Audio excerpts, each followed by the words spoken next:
ನೆಲಮಂಗಲದಲ್ಲಿ ಮಿತಿ ಮೀರಿದ ಪುಂಡರ ಹಾವಳಿ. ಕ್ಷುಲ್ಲಕ ಕಾರಣಕ್ಕೆ ಮಹಿಳೆ ಮೇಲೆ ಹಲ್ಲೆಯನ್ನ ನಡೆಸಿದ್ದಾರೆ ಪುಂಡರು.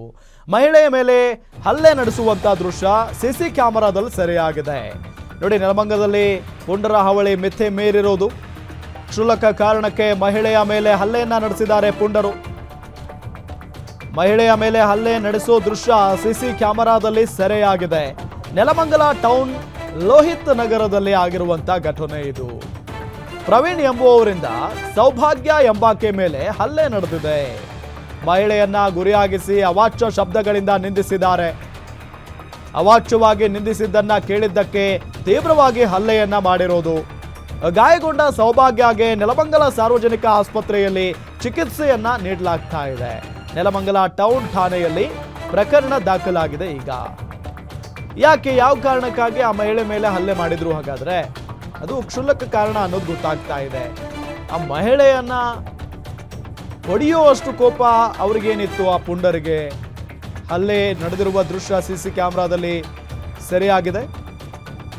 ನೆಲಮಂಗಲದ ಟೌನ್ ಲೋಹಿತ್ ನಗರ ಏನಿದೆಯಲ್ಲ, ಅಲ್ಲಿ ಆಗಿರುವಂತ ಘಟನೆ ಇದು. ಪ್ರವೀಣ್ ಎಂಬಾತ ಇಲ್ಲಿ ಆ ಮಹಿಳೆಯ ಮೇಲೆ ಹಲ್ಲೆಯನ್ನ ಮಾಡಿರೋದು. ಎಸ್, ನಿಮಗೆ CCTV ದೃಶ್ಯಾವಳಿಗಳನ್ನು ತೋರಿಸ್ತಾ ಇದ್ದೀವಿ, ನಾವು ಮಾರ್ಕ್ ಮಾಡಿ ತೋರಿಸ್ತಾ ಇದ್ದೀವಿ.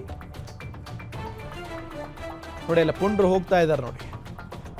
ನೋಡಿ, ಆ ಮಹಿಳೆಯನ್ನ ಬೆರ್ರಿ ಹೊಡಿತಾರೆ. ರಸ್ತೆಯಲ್ಲೇ, ನಡು ರಸ್ತೆಯಲ್ಲೇ ಹೊಡಿತಾರೆ.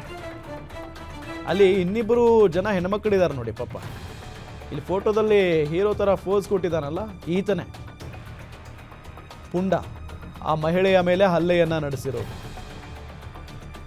ನೋಡಿ, ಆ ಮಹಿಳೆ ಪಾಪ ಆಸ್ಪತ್ರೆ ಪಾಲಾಗಿದ್ದಾರೆ. ಈಗ ಹೆಚ್ಚು ಕಡಿಮೆ ಆಗಿದ್ರೆ ಯಾರು ಜವಾಬ್ದಾರಿ?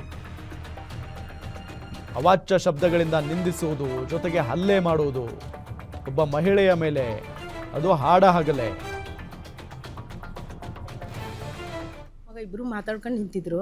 ನಾವು ಬೇರೆಯವ್ರ ಹತ್ರ ಮಾತಾಡ್ತಿದ್ದಾಗ ಕೆಟ್ಟ ಕೆಟ್ಟ ಪದ ಎಲ್ಲ ಉಪಯೋಗಿಸಿ ಬೈಕಂತ ಇದ್ರು. ಯಾಕಪ್ಪ ಬೈತಾ ಇದೆಯಾ, ಹೋಗು ಮನೆಗೆ ಅಂತ ಹೇಳಿದೆ.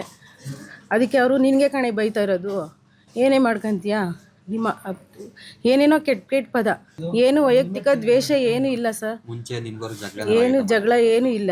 ನಾವು ಮನೆ, ಅದೇ ಅವ್ರ ಮನೆ ಪಕ್ಕನೇ ನಾವು ಮನೆ ಕಟ್ತಾ ಇರೋದು. ನಾವು ಹೋಗ್ತಾ ಇರ್ತೀವಿ, ಬರ್ತಾ ಇರ್ತೀವಿ. ಗುರೈಸೋದು, ಅವ್ರ ಅಮ್ಮ ಕೆಟ್ಟ ಕೆಟ್ಟದಾಗ ಬೈಕಂತ ಇರೋದು, ಓದ್ತಾ ಇದ್ರೆ ಬರ್ತಾ ಇದ್ರೆ ಹಿಂಗೆಲ್ಲ ಮಾಡ್ತಾರೆ. ನಾವು ಕೇಳಕ್ಕೂ ಹೋಗಿಲ್ಲ ಸರ್. ಬಂದಿದ್ದು ಇವಾಗ ಯಾಕೆ ಕೆಟ್ಟ ಪದ ಎಲ್ಲ ಉಪಯೋಗಿಸ್ತಾ ಇದೆಯಾ, ಯಾಕೆ ಬೈತಾ ಇದೆಯಾ, ಹೋಗಪ್ಪ ಮನೆಗೆ ಇದಕ್ಕೆ ಹಿಡ್ಕೊಂಡು ಹೊಡೆದಿರೋದು. ಅವ್ರ ಮನೆ ಪಕ್ಕದವ್ರ ಮೇಲೆ ಯಾವಾಗೂ ಜಗಳ ಮಾಡ್ತಾನೆ ಇರ್ತಾರೆ.